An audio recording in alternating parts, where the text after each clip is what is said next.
Après, vous allez vous tenir debout. Prenez d'abord vos Bibles, vous l'ouvrez. Deutéronome, le chapitre 8, le verset 3. Le verset 3. Deutéronome, chapitre 8, verset 3.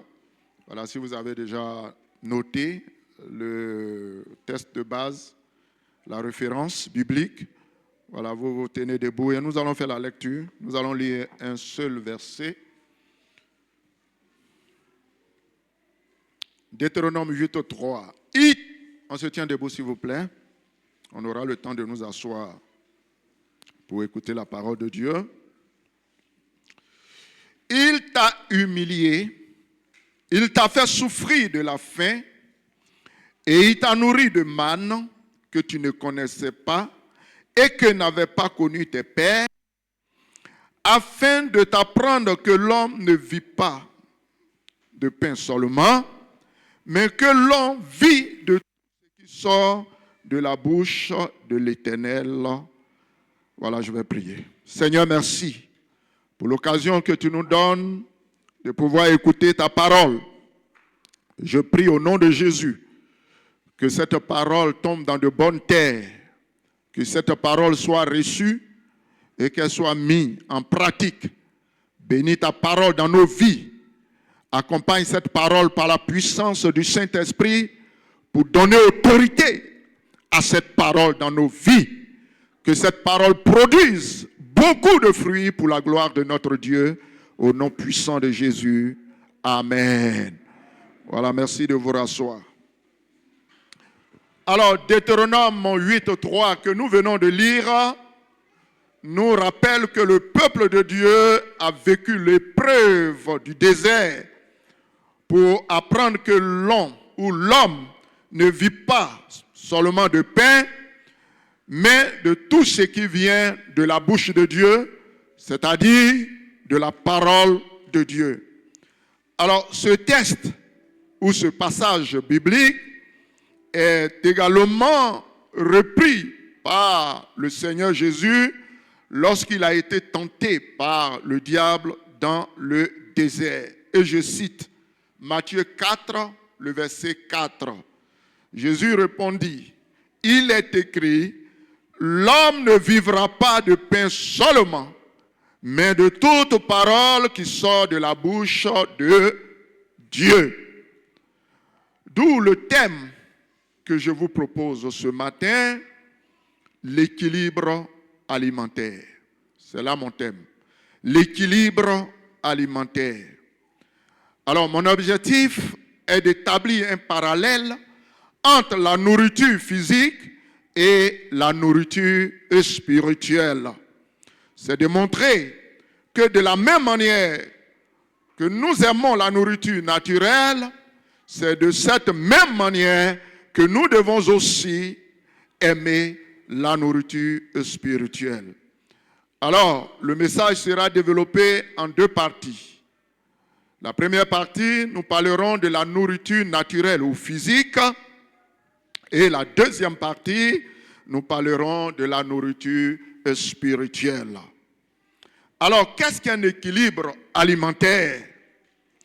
Un équilibre alimentaire, c'est le fait de manger des aliments variés et de répartir les quantités de façon à couvrir correctement les besoins corporels ou les besoins du corps en énergie, en protéines, en vitamines, en minéraux, en fibres, en eau, etc. Nous voyons donc en grand 1 la nourriture naturelle ou la nourriture physique. Il est important de noter que le corps humain a besoin d'une alimentation, mais une alimentation variée, une alimentation équilibrée. Si nous voulons être en très bonne santé, alors l'alimentation doit être variée en féculents, comme je le disais tantôt, en fruits et en légumes, en protéines, en produits laitiers ou alternatives, également avec une limitation de matières grasses, une limitation également du sucre et des boissons sucrées. Alors, l'objectif, c'est de couvrir les besoins du corps sans excès ni carence. Alors, il est important aussi de noter que l'être humain est tripartite, c'est-à-dire l'être humain a 3 dimensions. Selon 1 Thessaloniciens 5, 23, il y a donc le corps, il y a l'âme et il y a l'esprit. Alors, si nous prenons le temps de nourrir le corps physique, il est aussi important de nourrir notre âme et notre esprit. D'où je parle d'équilibrer l'alimentation. D'abord, sur le plan physique, il faut équilibrer l'alimentation. Mais en tenant compte de tous les aspects ou de toutes les dimensions de l'homme, il faut aussi équilibrer. C'est-à-dire, il ne faudrait pas seulement se focaliser sur un volet.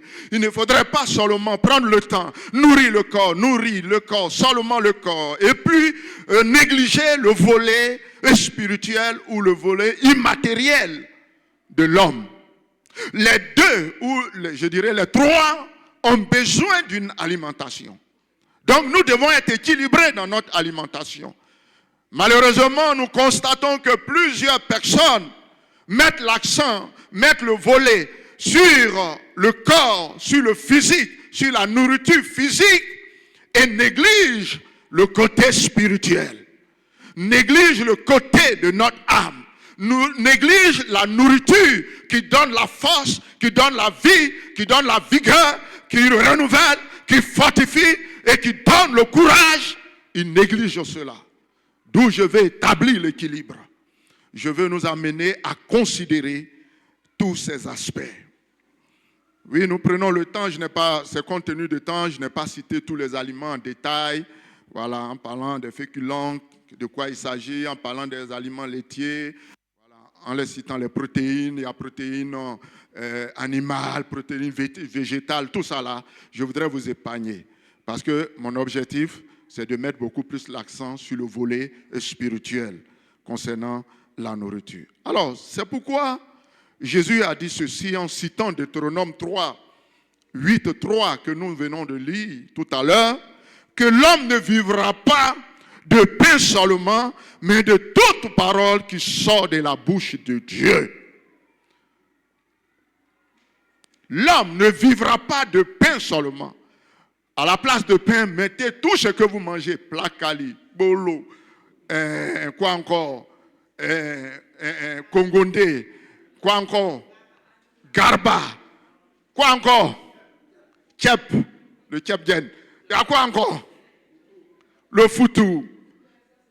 Ça c'est aubergine qu'on va manger bientôt. Il a dit ce jour-là, moi-même, je serai la jeunesse. Inscrivez mon nom, je serai présent. Voilà, donc, mettez tout ça à la place du pain. L'homme ne mangera pas seulement ces aliments que nous venons de citer, mais l'homme vivra aussi de la nourriture spirituelle qui est donc la parole de Dieu. D'où nous voyons notre deuxième et dernier point en parlant de la nourriture spirituelle. La parole de Dieu est essentielle pour nourrir l'âme et l'esprit de l'homme. Elle est présentée comme, voilà, vous pouvez noter, premièrement, elle est une source de vie spirituelle. C'est-à-dire, la parole de Dieu nourrit l'âme humaine. Elle nourrit et fait vivre spirituellement. Donc, si nous voulons vivre spirituellement, nous avons besoin de nous nourrir de la parole de Dieu. Si nous voulons être aussi en bonne santé et spirituelle. Et notre texte que nous avons lu, Deutéronome 8, 3 et Matthieu 4, 4. L'homme ne vit pas de pain seulement, mais de tout ce qui vient de la bouche de Dieu, ou bien l'homme ne vivra pas de pain seulement, mais de toute parole qui vient de la bouche de Dieu. Dans 1 Pierre 2, le verset 2, il a également dit que désirez comme des enfants nouveau-nés le lait spirituel pur. Le lait spirituel pur ici, il est question de la parole de Dieu. Comme des enfants. Lorsqu'un enfant naît, son premier réflexe, c'est de prendre son biberon ou bien de téter le sein de sa maman. Voilà. Et la parole de Dieu nous exhorte aussi, comme des enfants nés dans le Seigneur, nous devons désirer aussi la parole de Dieu, le lait spirituel pur. Alors, cela nous donnera d'être en bonne santé. La médecine ou la science nous dit que le lait est un aliment complet. Voilà, la parole de Dieu est aussi un aliment complet. Toutes les vitamines s'y trouvent. Tout ce que nous avons besoin pour être en bonne santé spirituellement s'y trouve. Tout ce que nous avons, toutes les protéines s'y trouvent. Toutes les vitamines s'y trouvent dans la parole de Dieu. Alors, cette parole, je parle de la parole de Dieu, elle nous guide, je dirais au quotidien. Elle nous guide tous les jours. Elle nous éclaire. Elle éclaire notre chemin. Donc, en un mot, quand on mange, cette parole nous ouvre les yeux pour que nous voyions de façon claire.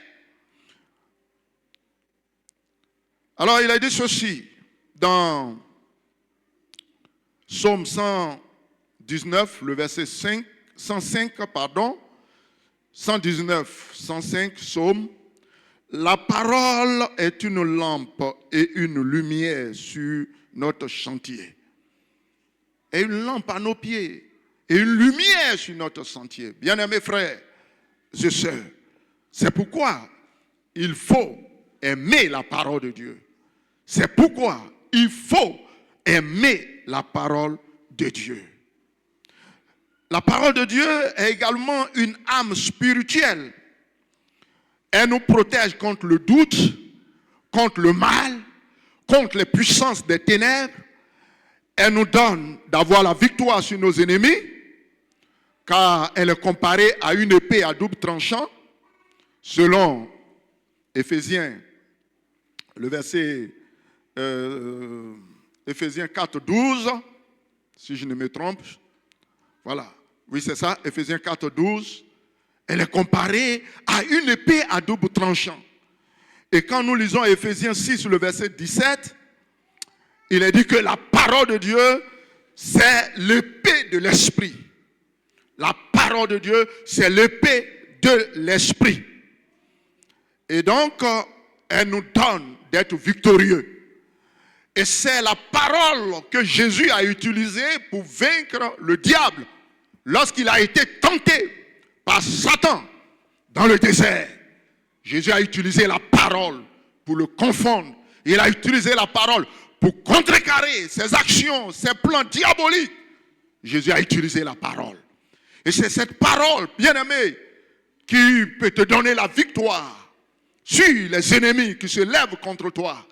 La parole de Dieu. Lorsque tu connais la parole de Dieu, lorsque tu es rempli de la connaissance de la parole de Dieu, tu ne peux pas être trompé. Tu ne peux pas être séduit par le diable.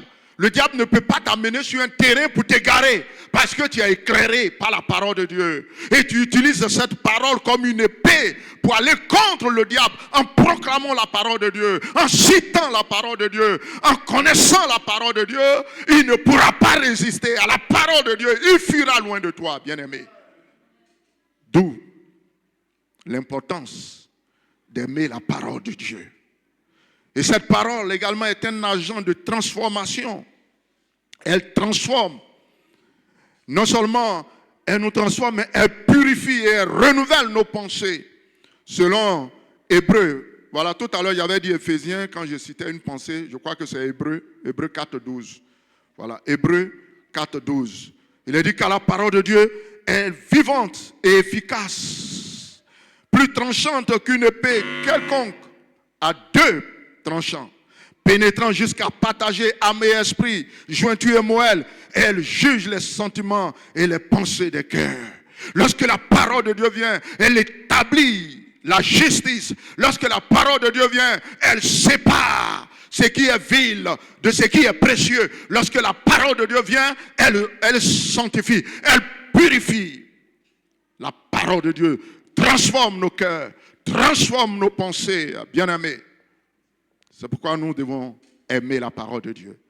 Nous devons nous nourrir quotidiennement de la parole et de Dieu. Elle est une inspiration divine qui produit la maturité. La parole de Dieu, elle est inspirée par Dieu. Et cette parole nous conduit à la maturité spirituelle. Selon 2 Timothée 3, le verset 16 à 17. Il est dit, toute écriture est inspirée de Dieu et utile pour enseigner. La parole de Dieu enseigne. Utile également pour convaincre. La parole de Dieu convainc. Utile pour corriger. La parole de Dieu nous corrige pour instruire dans la justice. La parole de Dieu nous instruit dans le plan de Dieu, dans la volonté de Dieu, dans la justice de Dieu, afin que l'homme de Dieu soit accompli et propre à toute bonne œuvre. Afin que nous soyons accomplis, oui, et propres à toute bonne œuvre, ça veut dire pour que nous soyons pleinement formés, pour que nous soyons pleinement matures et pour qu'on soit désormais capable de faire tout ce qui est bien. La parole de Dieu nous pousse à faire de bien. La parole de Dieu nous amène à être des chrétiens matures, des chrétiens posés, des chrétiens assis, des chrétiens inébranlables, des chrétiens fermes, des chrétiens forts. Alléluia! La parole de Dieu nous rend forts. Et elle produit en nous la foi. La parole de Dieu produit en nous la foi. Dans Romains 10, le verset 17, il est dit ainsi, la foi vient de ce qu'on entend, et ce qu'on entend vient de la parole de Christ. La foi vient. La foi vient de ce qu'on entend, et ce qu'on entend vient de la parole de Dieu. C'est-à-dire la parole de Dieu que nous écoutons. La parole de Dieu que nous recevons. La parole de Dieu que nous méditons, que nous lisons. Cette parole-là suscite en nous la foi, crée en nous la foi. Alléluia. Cette parole déclenche quelque chose en nous. Et surtout, lorsque tu disposes ton cœur à écouter la parole de Dieu ou à méditer la parole de Dieu, quand tu disposes ton cœur, Dieu te parle. Le Seigneur te parle. Et la parole que Dieu va te donner devient un remas pour toi. Devient une parole qui répond à un besoin spécifique dans ta vie. Cette parole devient comme une révélation pour toi. Alléluia. La parole de Dieu devient une révélation. Elle produit en nous la foi. Mais pourquoi ce qui produit en toi la foi, tu mets de côté? Pourquoi ce qui produit en toi la foi? Or, la vie chrétienne est basée sur la foi. Hébreux 11:6 dit, or sans la foi, il est impossible d'être agréable à Dieu.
passé assez de temps, énormément de temps. Le diable est en train de nous voler beaucoup de choses, de trésors.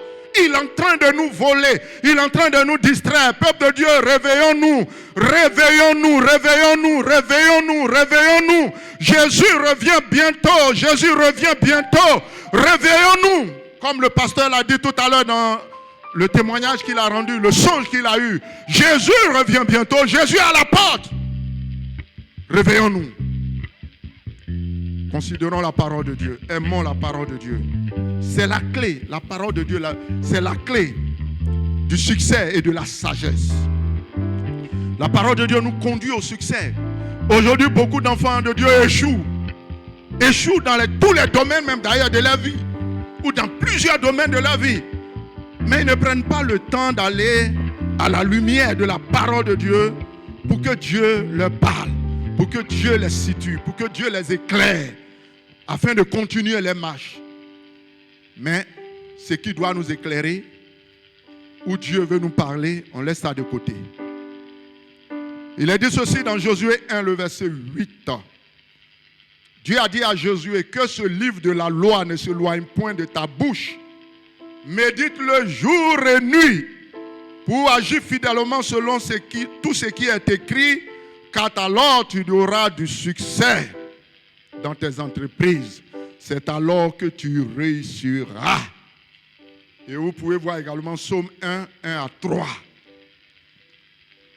Médite la parole de Dieu jour et nuit et agis fidèlement selon tout ce qui est écrit. C'est alors que tu réussiras. Voilà le secret de ta réussite. Voilà le secret de ta bénédiction. Dieu dit toi-même. Il n'a pas dit c'est quelqu'un qui va venir prier pour toi. Il n'a pas dit c'est quelqu'un qui va venir prophétiser sur ta vie. Il n'a pas dit c'est quelqu'un qui va venir faire des proclamations sur ta vie. Oui, cela arrive. Quand Dieu conduit, ça arrive. Mais c'est que tu as un cœur disposé. C'est que tu es déjà préparé. Dieu peut utiliser une tierce personne pour faire des proclamations sur ta vie, ou des révélations sur ta vie, ou des prophéties sur ta vie. C'est possible, ça arrive. Mais le Seigneur dit, si toi-même tu veux réussir, il dit médite la parole. Jour et nuit, il faut la méditer. Si tu veux avoir le succès dans tes entreprises. Et je disais tout à l'heure que cette parole nous donne de l'intelligence. Et quand tu es intelligent, tu peux réussir partout. Parce que tu sais ce qu'il y a lieu de faire. Tu sais quelle action il faut poser. Quel pas il faut poser. Où il faut aller, où il ne faut pas aller. Psaume 119, 130, il est dit, la révélation de tes paroles est claire et elle donne de l'intelligence aux simples. La parole de Dieu nous donne de l'intelligence. Un peuple intelligent réussit. Tout à l'heure, j'étais là et puis je réfléchissais. J'ai dit, mais pourquoi aujourd'hui l'Église souffre? Pourquoi l'Église est malheureuse en termes de finances, en termes de richesse? Pourquoi l'Église en souffre? J'ai regardé les gens qui ne connaissent pas le monde, les choses du Seigneur, je veux dire les gens du monde qui ne connaissent pas le Seigneur. Mais regardez, ils ont l'intelligence pour s'associer, ils ont l'intelligence pour créer, pour innover, ils ont l'intelligence pour entreprendre. Et ça marche entre eux. Et ils ne sont pas chrétiens, mais pour eux ça marche. Mais nous les enfants de Dieu, on a l'intelligence, on a la révélation, on a la connaissance, on a Dieu. Celui à qui l'or appartient, l'argent appartient. Créateur du ciel et de la terre, notre Père céleste, qui nous a donné l'intelligence pour créer des richesses. Et pourtant, c'est nous, on est malheureux, c'est nous, on quémande, c'est nous, on souffre. L'Église souffre aujourd'hui. Pour réaliser des projets, on souffre véritablement. On est obligé de frapper à toutes les portes, en tout cas tous les messages d'encouragement, d'exhorter, d'encourager pour que les choses avancent. Où avons mis notre intelligence? Mettons en valeur cette intelligence, à profit de l'Église cette intelligence. Apprenons à créer des richesses pour que l'œuvre de Dieu puisse avancer. Embaucher même des jeunes. Prends la main de certaines personnes, de certains jeunes de l'Église qui qui ont des diplômes, les introduire dans des services, dans des administrations. Il y a des gens qui ont la possibilité de le faire. Mais quand c'est entre nous là, on ne fait pas. Tellement qu'ils ont été déçus par des frères, par des sœurs, dont ils ne veulent plus aider quelqu'un encore. Vous qui décevez les frères et sœurs, là, pardonnez, arrêtez. On veut aider les bons frères et les bonnes sœurs. Donc arrêtez de décevoir. Donc mon frère, ce n'est pas parce que tu as été déçu, tu vas jeter l'enfant et l'eau de bain en même temps. Voilà. Apprenons à nous entraider. Nous avons la révélation, nous avons l'Esprit de Dieu, nous sommes éclairés et c'est la parole de Dieu qui fait ça. Et je termine en disant ceci. Que la parole de Dieu chasse les démons et guérit les malades. La parole de Dieu chasse les démons et guérit les malades. Dans Matthieu 8, le verset 16, il a dit, le soir, on amenait auprès de Jésus plusieurs démoniaques. Il chassa les esprits par sa parole et il guérit tous les malades. Il chassa les esprits par sa parole et il guérit tous les malades. Et Psaume 107, le verset 20, il a dit que Dieu a envoyé sa parole et il est guéri, il est fut échappé de la force. Dieu envoie sa parole pour guérir. La parole de Dieu guérit. Es-tu souffrant? Es-tu malade? Voilà le secret de ta guérison. Lorsque tu médites la parole de Dieu ou bien tu écoutes la parole de Dieu, j'ai dit tout à l'heure que la foi vient de ce qu'on entend, vient de la parole de Dieu. Ça peut être un rhéma pour toi, une révélation authentique de Dieu pour toi. Dieu peut te parler. Un jour, je méditais la parole de Dieu et puis je suis tombé sur un verset. Mais c'est comme une lumière qui a jailli dans tout mon être, dans tout mon corps. J'étais souffrant, j'étais malade. Cette lumière-là, lorsqu'elle a jailli en moi, elle m'a apporté la guérison en même temps. Guéris-moi et je serai guéri. Sauve-moi et je serai sauvé. Pour t'obéir, je n'ai pas refusé d'être pasteur. C'est ce que dit la pensée, le verset. Guéris-moi et je serai guéri. Je suis tombé dessus. Quand tu tombes sur la parole de Dieu qui nous dit que Jésus s'est chargé de nos maux, de nos douleurs, Ésaïe 54, le verset 4 et 5, s'est chargé de nos douleurs, de nos maladies, de toutes nos infimités. Il a porté ses souffrances dans sa chair, dans son corps. Même notre châtiment, nos iniquités, tout ça est retombé sur lui. Et c'est par ses maîtres issus que nous sommes guéris. Voilà, ça c'est la parole de Dieu. La parole de Dieu déclare que c'est par les maîtres issus de Jésus que nous sommes guéris. C'est une vérité, c'est une promesse pour nous. Il dit nous sommes guéris, nous sommes déjà guéris par la parole de Dieu. Est-ce que quelqu'un est malade ce matin? Puisse la parole de Dieu que tu écoutes t'apporte la lumière dans ton corps, t'apporte la révélation, t'apporte un remas, et t'apporte la guérison, une guérison authentique qui vient de Dieu. Car la parole de Dieu est puissante, elle est vivante. La parole de Dieu guérit. Que le Seigneur te guérisse à travers cette parole ce matin. Reçois la guérison au nom de Jésus. En conclusion, sinon d'abord une recommandation pour vous. Avant de conclure, recommandation. Il faut lire la parole de Dieu. Même quand tu ne comprends pas, il faut lire. Pardon, je te demande pardon, lis seulement. Lis seulement. Parce qu'il y a des gens qui disent parole de Dieu là, c'est trop compliqué, c'est trop difficile. Il y a des gens qui ont fui l'Ancien Testament il y a longtemps. Il y a des gens qui ont fui les épîtres de Paul. Il dit Paul là, il est trop, son niveau là est trop fort. On ne comprend rien là-bas.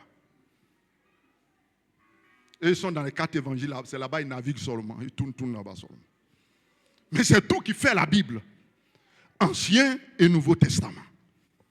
Il faut lire. Je t'exhorte à lire. J'ai dit, il faut lire seulement. Tu ne comprends pas au lit. Lis seulement. Il faut continuer à lire. Il faut lire même comme un journal. Lis seulement. Lis seulement. Lis. Tu vas arriver quelque part où Dieu va retenir ton attention sur un passage ou bien un verset. Dieu va te parler quelque part. Il faut lire seulement. Ne sois pas découragé. Parce qu'il y a des passages, c'est des noms bizarres. Les noms même pour lire, même là, c'est compliqué. Et puis ça décourage en même temps. Et puis c'est pas seulement un chapitre, et puis tu vas fuir. Des fois, sur 5, 6, 7 chapitres. C'est des noms bizarres. Tu dis, mais il y a un foot quoi, tout ça là. Lis seulement, vas-y, je t'encourage, lis. Lis seulement. Deuxièmement, je t'exhorte aussi à méditer la parole de Dieu. Et là, ça devient encore plus sérieux. La méditation, ça nous amène à réfléchir profondément sur un passage, une partie de ce que tu as lu là. Ça va retenir ton attention sur une portion ou même un verset. Et à partir de là, tu vas te poser plusieurs questions. Tu vas chercher à comprendre davantage. Qu'est-ce que le Seigneur veut m'enseigner dans ce passage-là?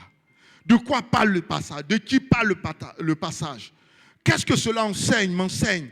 Quelle révélation cette parole m'apporte sur Dieu, sur le Saint-Esprit, sur Jésus? Tu vas te poser des questions. C'est ça la méditation. Maintenant, la méditation a deux volets. Il y a la méditation directe, c'est-à-dire où tu es en contact même avec la Bible. Ça, c'est une méditation. Mais l'autre volet, c'est ce que nous devons faire et on met de côté. Quand tu es en train de travailler, médite la parole que tu as entendue, par exemple, aujourd'hui. Pour les mamans, vous qui ne savez pas lire là, vous dites, ah, pasteur, tu dis, on n'a qu'à lire, on n'a qu'à méditer. Moi, je ne sais pas lire où. Moi, je ne sais pas méditer où. Ce que tu as entendu là, il faut méditer sur cette pensée-là. Il faut réfléchir là-dessus. Qu'est-ce que le pasteur a dit dimanche même? Quel est le thème du message du pasteur? Et quels sont les points que le pasteur a développés? Et qu'est-ce que le pasteur voulait atteindre comme objectif? Il faut réfléchir. Ça va revenir un peu. Mais malheureusement, plusieurs personnes, quand on finit l'église, dès qu'on sonne, quand tu leur demandes, ils ont prêché sur quoi? Ils disent, non, aujourd'hui le pasteur, il a prêché. Hein? Ah non, il a prêché. Un jour, j'ai demandé à une maman, elle dormait, et puis je l'ai vue, je l'ai réveillée. Maman, tu dors? Elle dit, non, je ne dors pas. Je lui ai dit, mais je disais quoi? Qu'est-ce que j'ai prêché? Elle dit, pasteur, en tout cas, tu as bien prêché. Elle dit, non, pasteur, non, tu as bien prêché. Oui, je dis, oui, moi-même, je suis conscient que j'ai bien prêché. Mais elle dit quoi? Elle dit, pasteur, tout ce que tu as dit là, c'est bon. Non, tout est bon. Donc, on oublie. Quand on sort, on oublie. C'est fini. Il y a d'autres, ils lisent, ils méditent. Mais quand ils ont fini de méditer, c'est fini. D'autres même notent, ils soulignent. Mais c'est fini. Il faut continuer la méditation. Ce que tu as commencé là, il faut poursuivre. Même étant seul, étant quelque part, tu réfléchis, tu viens, tu te demandes, qu'est-ce que le pasteur a dit? Qu'est-ce que le message a dit? Tu cherches, tu te poses des questions. C'est ça la méditation, bien-aimés frères. Il faut donc écouter aussi les messages. Vous qui avez les messages en audio et autres, les bons messages, hein, parce qu'il y a tellement de messages, il faut écouter la bonne parole. Voilà, écoutez les messages. Ça fait du bien. Ça fait du bien. Il faut mémoriser ce que on apprend là. Mais aujourd'hui, là, on a perdu ça. La jeunesse a perdu ça. Avant, les jeunes d'avant, ils mémorisaient les versets bibliques. Tout ce qui est sur l'évangélisation, tout ce qui est sur le salut, tout ce qui est sur le baptême dans le Saint-Esprit, tout ce qui est sur la guérison. En tout cas, tous les domaines de la vie, ils mémorisent ces versets-là. Ils sont capables de citer ces versets. Mais aujourd'hui, quand tu demandes Jean 3,16, car Dieu a tant aimé le monde qu'il a donné son Fils unique afin que quiconque croit en lui et qu'il ait la vie éternelle. Et maintenant, donne-moi le deuxième verset. Ah, c'est fini comme ça. Moi, c'est Jean 3,16 seulement, je connais. Nous devons connaître, mémoriser les versets bibliques. Bien-aimés, jeunes gens, il le faut. J'ai aimé le bureau passé, je prie pour que, c'est vrai, vous faites, le nouveau bureau fait beaucoup, mais je prie aussi pour qu'ils reviennent. Le bureau passé de la jeunesse locale ici, ils avaient des temps de méditation les samedis, ils se retrouvaient et ils méditaient la parole de Dieu. Ça c'est important, bien-aimés. Méditons la parole de Dieu. Retenons les versets et citons ces versets-là dans nos prières. Quand tu pries, il faut citer les versets. Ce n'est pas pour impacter Dieu, ce n'est pas pour... Non. Mais Dieu, quand tu cites sa parole, la Bible dit que Dieu, là, sa parole, là, ne peut pas sortir et retourner à lui sans effet. Quand Dieu voit que tu connais sa parole, Dieu voit que tu cites sa parole, tu proclames sa parole, lui-même, il est fier de toi, il est content de toi. Et le diable ne peut pas résister à cela. Donc il faut citer les versets, il faut proclamer les promesses de Dieu. Bien-aimé, proclame les promesses de Dieu. Il faut citer les versets de Dieu. Dis, Seigneur, ta parole déclare, ta parole a dit ceci. Et il faut les citer. Et tu verras ce que Dieu va faire pour toi. En conclusion, nous retenons que de la même manière qu'un régime équilibré est vital pour la santé du corps, la parole de Dieu est indispensable pour la vitalité spirituelle. Car l'homme est tripartite, corps, âme et esprit, et doit être nourri dans toutes ces dimensions. Que Dieu vous bénisse par sa parole et que cette parole vous fasse du bien, que cette parole vous communique la joie et la paix, que cette parole vous apporte la solution à vos problèmes et que Jésus vous bénisse. Amen. Alléluia. Passez taper.